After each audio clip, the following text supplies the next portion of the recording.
Hello everyone, welcome to TPS study. आज के इस क्लास में जीके जीएस के 150 प्रश्नों को पढ़ेंगे। इसमें हमने सभी टाइप्स के क्वेश्चंस को शामिल किया है।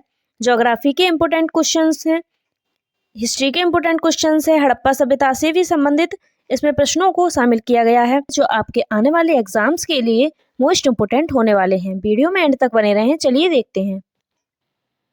पहला प्रश्न आपकी स्क्रीन पर है। प्रश्न है, संसद का संयुक्त अधिवेशन कौन बुलाता है? तो संसद का जो संयुक्त अधिवेशन है वह राष्ट्रपति बुलाते हैं। अगला प्रश्न है, एलबीडब्ल्यू एलबीडब्ल्यू शब्द किस खेल से संबंधित है?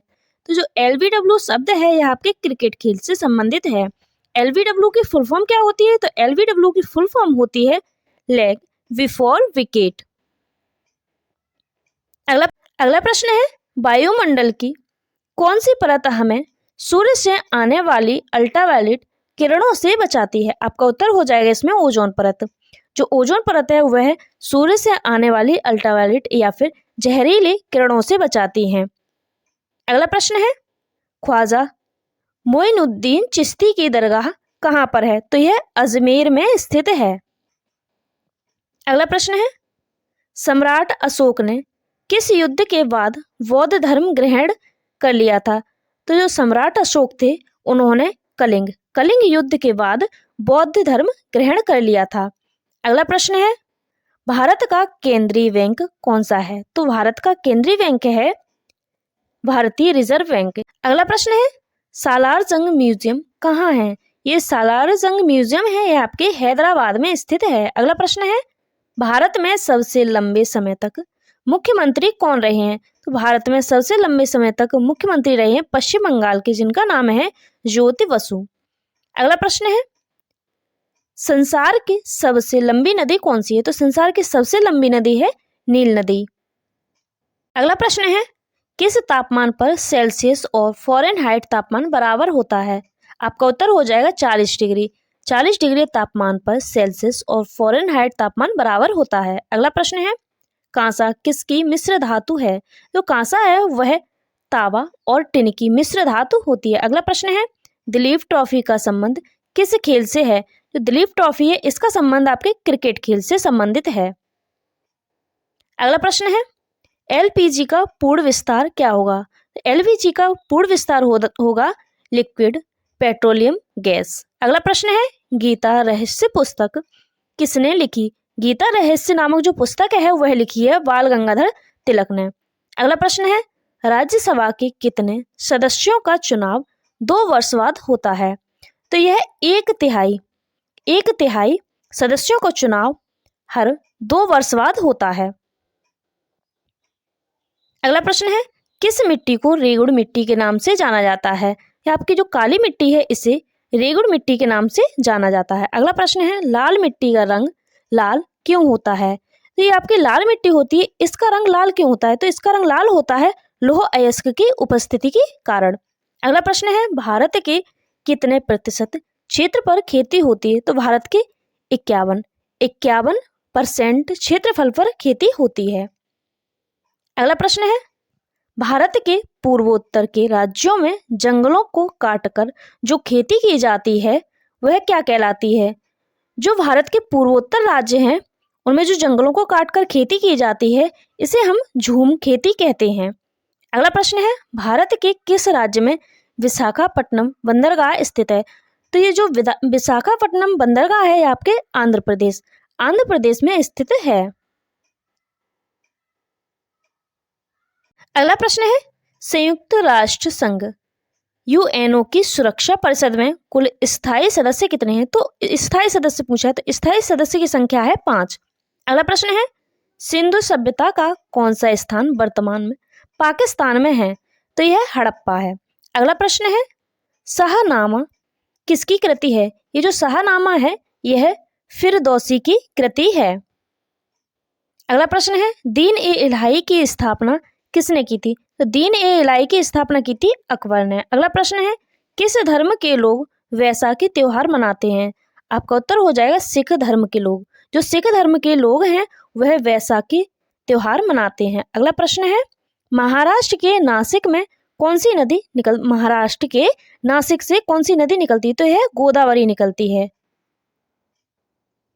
अगला प्रश्न है, किस नदी पर भाखड़ा नागला बांध है? तो भाखड़ा नागल बांध जो है वह सतलुज नदी पर स्थित है। अगला प्रश्न है, किस दिन शिक्षक दिवस मनाया जाता है? तो शिक्षक दिवस मनाया जाता है हर वर्ष 5 सितंबर को। अगला प्रश्न है, कौन सी नदी प्रायद्वीपीय पठार से नहीं निकलती? तो यह यमुना नदी। यमुना नदी प्रायद्वीपीय पठार से नहीं निकलती है। अगला प्रश्न है, रेशम के कीड़े का भोज्य पदार्थ क्या है? तो रेशम के कीड़े का भोज्य पदार्थ होता है शहतूत की पत्ती। अगला प्रश्न है, स्वतंत्र भारत के प्रथम भारतीय गवर्नर जनरल कौन थे? तो स्वतंत्र भारत के प्रथम भारतीय गवर्नर जनरल थे श्री राजगोपालाचारी। अगला प्रश्न है, प्रार्थना समाज की स्थापना किसने की थी? प्रार्थना समाज की स्थापना की थी आत्माराम पांडुरंग ने। अगला प्रश्न है, कौन सी हवाएं मानसूनी हवाएं होती हैं? तो यह वर्षा ऋतु की हवाएं, जो वर्षा ऋतु की हवाएं होती हैं वह मानसूनी हवाएं होती हैं। अगला प्रश्न है, कौन सी फिल्म गांधी में गांधी जी की भूमिका निभाने वाले कलाकार थे? तो गांधी फिल्म में गांधी जी की भूमिका निभाने वाले कलाकार थे जिनका नाम था वेन किंग्सली। अगला प्रश्न है, ग्रैंड ट्रंक रोड का निर्माण किस शासक ने कराया था? तो जो ग्रैंड ट्रंक रोड है जिसे हम जीटी रोड कहते हैं, इसका निर्माण कराया था शेरशाह सूरी ने। अगला प्रश्न है, ए मेरे वतन के लोगों देशभक्ति गीत किसने लिखा था? तो यह लिखा था प्रदीप ने। अगला प्रश्न है, किसके कारण वायु का दबाव होता है? तो यह घनत्व के कारण वायु का दबाव होता है। अगला प्रश्न है, वायुमंडलीय दाब किससे मापा जाता है? जो वायुमंडलीय दाब होता है यह मापा जाता है बैरोमीटर से। अगला प्रश्न है, राष्ट्रीय चावल अनुसंधान संस्थान कहाँ है? तो राष्ट्रीय चावल अनुसंधान संस्थान आपके कटक में स्थित है। अगला प्रश्न है, भारतीय दलहन अनुसंधान संस्थान कहाँ स्थित है? तो जो दलहन अनुसंधान संस्थान है यह आपके कानपुर में स्थित है। अगला प्रश्न है, केंद्रीय बकरी अनुसंधान संस्थान कहाँ स्थित है? यह मखदूम में स्थित है। अगला प्रश्न है, राष्ट्रीय पर्यावरण शोध संस्थान कहाँ स्थित है?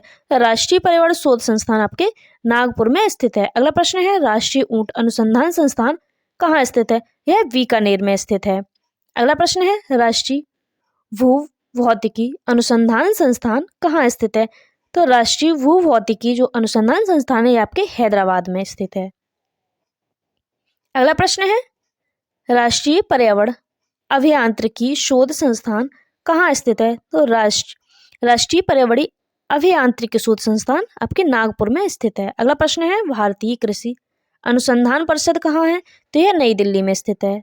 अगला प्रश्न है, भारतीय मृदा विज्ञान संस्थान कहाँ स्थित है? भारतीय जो मृदा विज्ञान संस्थान है यह आपके प्रयागराज में स्थित है। अगला प्रश्न है, केंद्रीय मृदा एवं लवणता अनुसंधान संस्थान कहाँ स्थित है? यह आपके करनाल में स्थित है। अगला प्रश्न है, भारतीय बागवानी अनुसंधान संस्थान कहाँ स्थित है? यह आपके बेंगलोर में स्थित है। अगला प्रश्न है, भारतीय वन सर्वेक्षण केंद्र कहाँ स्थित है? जो भारतीय वन सर्वेक्षण केंद्र यह आपके देहरादून में स्थित है। अगला प्रश्न है, प्राकृतिक इतिहास का राष्ट्रीय संग्रहालय कहाँ स्थित है? तो प्राकृतिक इतिहास का जो राष्ट्रीय संग्रहालय है वह आपके नई दिल्ली में स्थित है। अगला प्रश्न है, सलीम अली पक्षी विज्ञान तथा प्राकृतिक इतिहास कहाँ है? तो यह केंद्र कोयम्बटूर में है। अगला प्रश्न है, भारतीय वनस्पति सर्वेक्षण कहाँ स्थित है? तो भारतीय जो वनस्पति सर्वेक्षण है आपके कोलकाता में स्थित है। अगला प्रश्न है, भारतीय प्राणी सर्वेक्षण कहाँ है? भारतीय प्राणी सर्वेक्षण आपके कोलकाता में है। अगला प्रश्न है, राष्ट्रीय वानिकी अनुसंधान संस्थान कहाँ स्थित है? तो राष्ट्रीय वानिकी अनुसंधान संस्थान आपके झांसी उत्तर प्रदेश के झांसी में स्थित है। अगला प्रश्न है, केंद्रीय मरुक्षेत्र अनुसंधान संस्थान कहाँ स्थित है? केंद्रीय मरुक्षेत्र अनुसंधान संस्थान आपके जोधपुर में राजस्थान के जोधपुर में स्थित है। अगला प्रश्न है, भारतीय मौसम विज्ञान संस्थान कहाँ स्थित है? तो भारतीय मौसम विज्ञान संस्थान आपके नई दिल्ली में स्थित है। अगला प्रश्न है, भारतीय मौसम वेधशाला आपके पूना में स्थित है। अगला प्रश्न है, जीवाणु प्रौद्योगिकी संस्थान कहाँ स्थित है? तो यह चंडीगढ़ में स्थित है। अगला प्रश्न है, राष्ट्रीय वनस्पति विज्ञान संस्थान जो राष्ट्रीय वनस्पति विज्ञान संस्थान है आपके लखनऊ में स्थित है। अगला प्रश्न है, केंद्रीय खनन अनुसंधान केंद्र कहाँ है? तो केंद्रीय खनन अनुसंधान संस्थान आपके झारखंड के धनबाद में स्थित है। अगला प्रश्न है भारतीय रासायनिक जैविकी संस्थान कहाँ स्थित है? तो यह आपके कोलकाता में स्थित है। अगला प्रश्न है केंद्रीय ईंट अनुसंधान संस्थान कहाँ स्थित है? तो केंद्रीय ईंट अनुसंधान संस्थान आपके झारखंड के जादूगोड़ा में स्थित है। अगला प्रश्न है भारतीय वन अनुसंधान संस्थान, यह आपके देहरादून में स्थित है। अगला प्रश्न है भारतीय वन्यजीव अनुसंधान संस्थान कहाँ है? तो यह आपके देहरादून में स्थित है। अगला प्रश्न है केंद्रीय पक्षी शोध संस्थान, यह आपके इज्जत नगर में स्थित है। अगला प्रश्न है केंद्रीय आलू अनुसंधान संस्थान कहाँ स्थित है? जो केंद्रीय आलू अनुसंधान संस्थान है आपके शिमला में स्थित है। अगला प्रश्न है केंद्रीय भैंस अनुसंधान संस्थान, यह आपके हिसार में स्थित है। अगला प्रश्न है भारत की प्रथम महिला राजदूत कौन थी? तो भारत की प्रथम महिला राजदूत थी विजय लक्ष्मी पंडित। अगला प्रश्न है भारत के प्रथम परमाणु रिएक्टर का नाम क्या था? तो भारत के प्रथम परमाणु रिएक्टर का नाम अप्सरा था। अगला प्रश्न है भारत की प्रथम महिला पायलट कौन थी? भारत की प्रथम महिला पायलट थी प्रेमा माथुर थी। अगला प्रश्न है भारत की प्रथम महिला लोकसभा अध्यक्ष, तो भारत की प्रथम महिला लोकसभा अध्यक्ष थी मीरा कुमार। अगला प्रश्न है भारत की प्रथम साम्यवादी लोकसभा अध्यक्ष कौन थे? तो भारत के प्रथम साम्यवादी लोकसभा अध्यक्ष थे सोमनाथ चटर्जी। अगला प्रश्न है भारत के पहले मुख्य चुनाव आयुक्त कौन थे? भारत के पहले मुख्य चुनाव आयुक्त थे सुकुमार सेन। अगला प्रश्न है भारत के पहले गृह मंत्री कौन थे? भारत के प्रथम गृह मंत्री थे सरदार वल्लभ भाई पटेल। अगला प्रश्न है भारत के पहले रक्षा मंत्री कौन थे? तो पहले रक्षा मंत्री थे सरदार बलदेव सिंह। अगला प्रश्न है भारत के पहले वित्त मंत्री कौन थे? तो भारत के पहले वित्त मंत्री थे R.K. शमुखम चेट्टी। अगला प्रश्न है भारत के पहले केंद्रीय शिक्षा मंत्री कौन थे? तो भारत के पहले केंद्रीय शिक्षा मंत्री थे मौलाना अबुल कलाम आजाद। अगला प्रश्न है हीराकुंड बांध किस राज्य में स्थित है? तो हीराकुंड बांध आपके उड़ीसा राज्य में स्थित है। अगला प्रश्न है स्वतंत्र भारत के पहले गवर्नर जनरल कौन थे? तो स्वतंत्र भारत के पहले गवर्नर जनरल थे सी राजगोपालाचारी। अगला प्रश्न है टेलीफोन का आविष्कार किसने किया था? टेलीफोन का आविष्कार किया था अलेक्जेंडर ग्राहम बेल ने। अगला प्रश्न है महात्मा गांधी ने साबरमती आश्रम की स्थापना कब की थी? तो महात्मा गांधी जी ने साबरमती आश्रम की स्थापना की थी 1916 में। अगला प्रश्न है चोरी चोरा कांड कब और कहाँ हुआ था? तो चोरी चोरा कांड है यह आपके 4 फरवरी 1922 ईस्वी में चोरी चोरा नामक जो कस्बा है उत्तर प्रदेश के गोरखपुर में हुआ था। अगला प्रश्न है मोपला आंदोलन कब और कहाँ हुआ था? तो मोपला आंदोलन हुआ था 1921 में केरल के मालाबार में हुआ था। अगला प्रश्न है स्वराज दल की स्थापना किसने की थी? तो स्वराज दल की स्थापना की थी मोतीलाल नेहरू और चित्तरंजन दास ने। अगला प्रश्न है लखनऊ समझौता कब और किसके मध्य में हुआ था? जो लखनऊ समझौता है यह हुआ था दिसंबर 1916 ईस्वी में कांग्रेस और मुस्लिम लीग के बीच में हुआ था। अगला प्रश्न है भारतीय राष्ट्रीय कांग्रेस की प्रथम भारतीय महिला अध्यक्ष कौन थी? भारतीय राष्ट्रीय कांग्रेस की प्रथम भारतीय महिला अध्यक्ष थी सरोजनी नायडू। अगला प्रश्न है दांडी यात्रा कब शुरू हुई थी? तो दांडी यात्रा हुई थी 12 मार्च 1930 में शुरू हुई थी। अगला प्रश्न है जंतु विज्ञान का जनक किसे कहते हैं? जंतु विज्ञान का जनक कहते हैं अरस्तु को। अगला प्रश्न है आगरा का किला किसने बनवाया था? जो आगरा का किला है वह अकबर ने बनवाया था। अगला प्रश्न है किसके जन्म दिवस को खेल दिवस के रूप में मनाया जाता है? तो यह मेजर ध्यानचंद। जो मेजर ध्यानचंद जी थे इनके जन्म दिवस के अवसर पर खेल दिवस मनाया जाता है। अगला प्रश्न है विश्व पर्यावरण दिवस कब मनाया जाता है? तो विश्व पर्यावरण दिवस मनाया जाता है 5 जून को। अगला प्रश्न है चंपारण सत्याग्रह कब हुआ? चंपारण सत्याग्रह जो है 19 अप्रैल 1917 में हुआ था। अगला प्रश्न है राष्ट्रपति किसकी सलाह पर लोकसभा को उसकी अवधि की समाप्ति से पहले भंग कर सकता है? तो आपका उत्तर हो जाएगा इसमें प्रधानमंत्री। राष्ट्रपति जो है वह प्रधानमंत्री की सलाह पर लोकसभा को उसकी अवधि की समाप्ति से पहले भंग कर सकते हैं। अगला प्रश्न है, सांची का स्तूप किसने बनवाया था? तो सांची का स्तूप बनवाया था सम्राट अशोक ने। अगला प्रश्न है, प्रसिद्ध चीनी यात्री फाहियान ने भारत की यात्रा किसके शासनकाल में की थी? तो यह की थी चंद्रगुप्त द्वितीय के शासनकाल में। अगला प्रश्न है, रतौंधी रोग किस विटामिन की कमी से होता है? जो रतौंधी रोग है वह विटामिन ए की कमी से होने वाला रोग है। अगला प्रश्न है, पोंगल किस राज्य का त्योहार है? तो यह पोंगल तमिलनाडु का त्योहार है। अगला प्रश्न है, सिंधु घाटी की सभ्यता में घर किसके बने थे? सिंधु घाटी की सभ्यता में घर बने थे ईंटों से। अगला प्रश्न है, सिंधु सभ्यता का प्रमुख बंदरगाह कौन सा था? तो सिंधु सभ्यता का प्रमुख बंदरगाह था लोथल। अगला प्रश्न है, हड़प्पा की सभ्यता किस युग की सभ्यता थी? जो हड़प्पा की सभ्यता थी यह है कांस्य युग, कांस्य युग की सभ्यता थी। अगला प्रश्न है, हड़प्पा के लोग कौन सी फसल में सबसे आगे थे? तो जो हड़प्पा के लोग थे वह कपास की फसल में सबसे आगे थे। अगला प्रश्न है, हड़प्पा सभ्यता की जो खोज है वह किस वर्ष हुई थी? तो हड़प्पा सभ्यता की खोज हुई थी 1921 में। अगला प्रश्न है, सिंधु की सभ्यता में एक बड़ा स्नानागार कहाँ मिला? तो यह मोहनजोदड़ो में मिला था। अगला प्रश्न है, हड़प्पा की सभ्यता की खोज सर्वप्रथम किसने की थी? हड़प्पा की सभ्यता की खोज सबसे पहले की थी दयाराम साहनी ने। अगला प्रश्न है, हड़प्पा के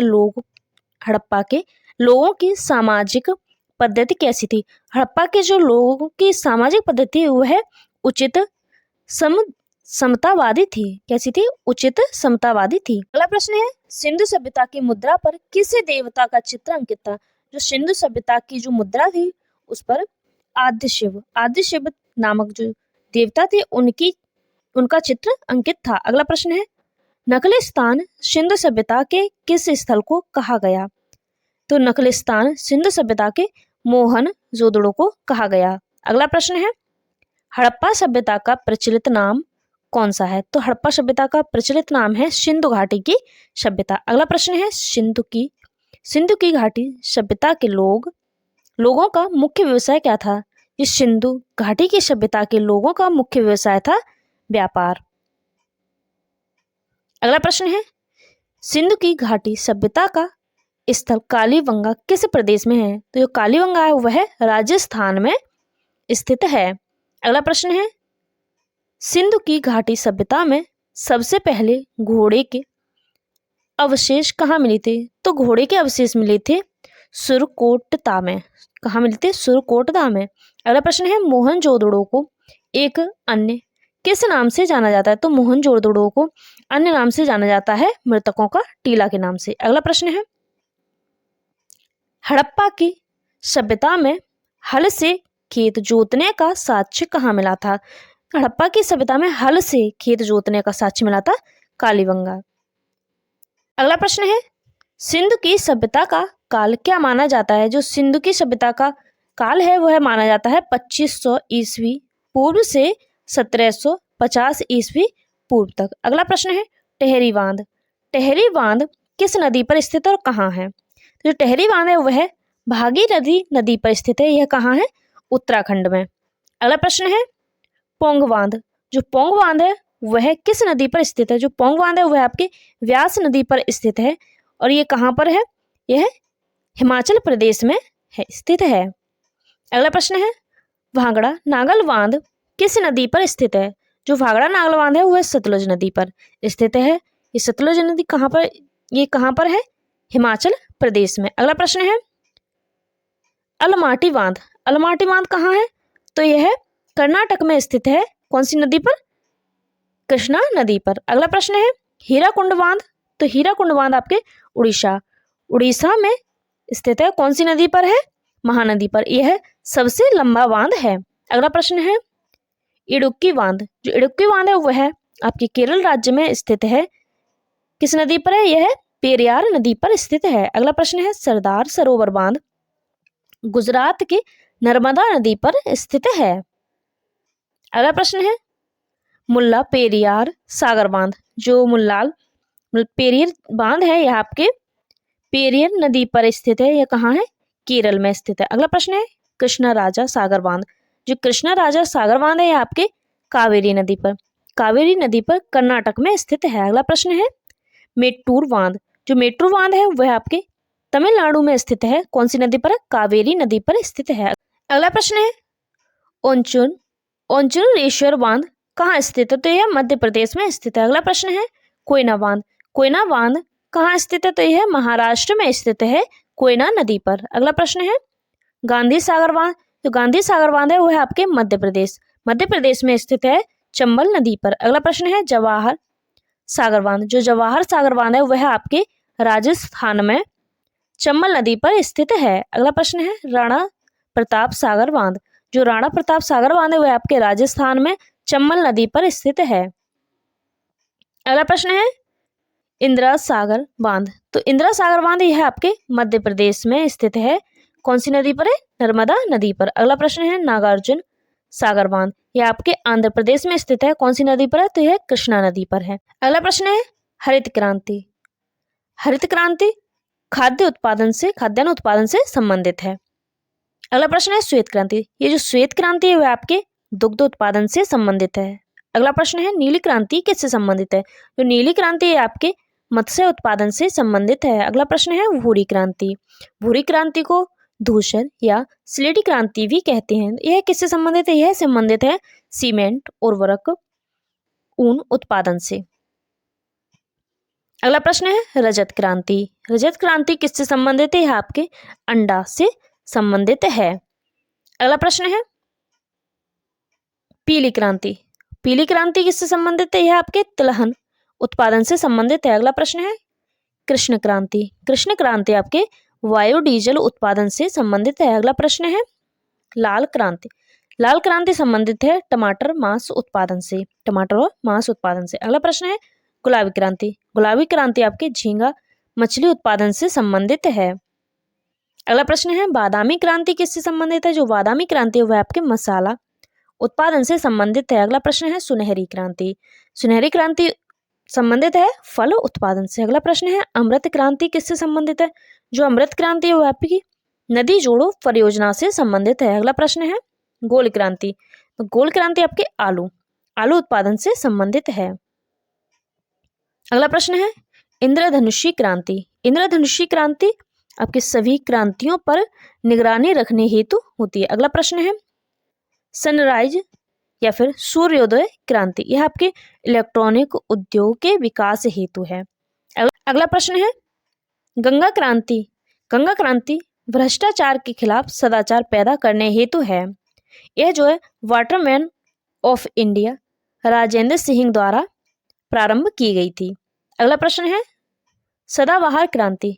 यह आपके जैव तकनीक से संबंधित है। अगला प्रश्न है सैफरॉन क्रांति। सैफरॉन क्रांति आपके केसर उत्पादन से संबंधित है। अगला प्रश्न है हरित सोना क्रांति। हरित सोना क्रांति आपके वांसो उत्पादन से संबंधित है। अगला प्रश्न है मूंग क्रांति। मूंग क्रांति आपके मोटे अनाजों के उत्पादन से संबंधित है। अगला प्रश्न है परामनी क्रांति। परामनी क्रांति आपके भिंडी उत्पादन से संबंधित है। अगला प्रश्न है ग्रीन गोल्ड क्रांति। तो ग्रीन गोल्ड क्रांति आपके चाय उत्पादन से संबंधित है। अगला प्रश्न है खाद्य श्रृंखला क्रांति। खाद्य श्रृंखला क्रांति जो आपके खाद्यान्न, सब्जी, फलों के सड़ने से बचाना, इनसे संबंधित है। अगला प्रश्न है खाकी क्रांति। खाकी क्रांति आपके चमड़ा उत्पादन से संबंधित है। अगला प्रश्न है व्हाइट गोल्ड क्रांति। व्हाइट गोल्ड क्रांति आपके कपास उत्पादन से संबंधित है। अब आज की वीडियो का अंतिम प्रश्न है NH क्रांति किससे संबंधित है? जो NH क्रांति है वह आपके स्वर्णिम चतुर्भुज योजना से संबंधित है। वीडियो अच्छी लगी हो तो लाइक करें, चैनल को सब्सक्राइब करें। Thank you for watching.